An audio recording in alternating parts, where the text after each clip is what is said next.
ഭാരതം സാമ്പത്തിക മേഖലയിൽ വലിയ രീതിയിലുള്ള കുതിപ്പാണ് ഇപ്പോൾ നടത്തിയിരിക്കുന്നത്. നമ്മുടെ GDP വളർച്ച 8.2% ആണ് രേഖപ്പെടുത്തിയത്. പ്രിയപ്പെട്ട പ്രേക്ഷകരെ, G7 രാജ്യങ്ങളുടെയൊക്കെ കണക്കുകൾ നോക്കുമ്പോൾ, ചൈനയുടെ ഉൾപ്പെടെ കണക്കുകൾ നോക്കുമ്പോൾ, അമേരിക്കയുടെ ഉൾപ്പെടെ വളർച്ചാ കണക്കുകൾ നോക്കുമ്പോൾ അതിൻ്റെയൊക്കെ ഇരട്ടി വളർച്ചയിലേക്ക് നമ്മുടെ ഭാരതം മുന്നേറുന്ന ഒരു കാഴ്ച, ലോകത്തിന് മുന്നിൽ തലയുയർത്തി നെഞ്ചുവിരിച്ച് നമ്മുടെ ഭാരതം നിലയുറപ്പിക്കുന്നതിൻ്റെ കാഴ്ചയാണ് പ്രിയപ്പെട്ട പ്രേക്ഷകരെ നമ്മൾ കണ്ടുകൊണ്ടിരിക്കുന്നത്. പക്ഷേ രണ്ട് പ്രധാനപ്പെട്ട കാര്യമാണ്. നേരത്തെ തന്നെ ഈ വിഷയത്തിൽ പ്രധാനപ്പെട്ട റേറ്റിംഗ് ഏജൻസികളൊക്കെ ഭാരതത്തിൻ്റെ വളർച്ച കൃത്യമായി തന്നെ പ്രൊഡിക്റ്റ് ചെയ്തിരുന്നു.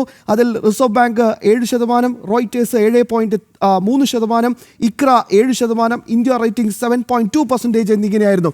IMFൻ്റെ കൃത്യമായ പ്രവചനം കൂടി ഉണ്ടായിരുന്നു. എന്നാൽ ഇതൊക്കെ കാറ്റിൽ പറത്തിക്കൊണ്ട് വലിയ രീതിയിലുള്ളൊരു കുതിപ്പ് 8.2% മുന്നേറ്റം നടത്താനാണ് നമ്മുടെ ഭാരതം, നരേന്ദ്രമോദിയുടെ ഭാരതം ഇപ്പോൾ കഴിവ് തെളിയിച്ചിരിക്കുന്നത്, സാധിച്ചിരിക്കുന്നത്.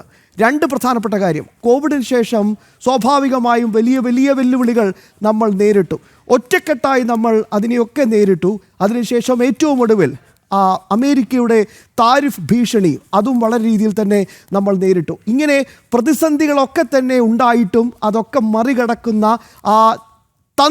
ആ തന്ത്രത്തിന് കിട്ടിയ ശക്തമായ സ്വീകാര്യത കൂടിയായി ഇതിനെ വിലയിരുത്തേണ്ട ഒരു സാഹചര്യമാണ് ഇപ്പോൾ ഉള്ളത്. സാമ്പത്തിക മേഖലയിൽ പുത്തൻ ഉണർവിലേക്ക് ഭാരതം വരികയാണ്.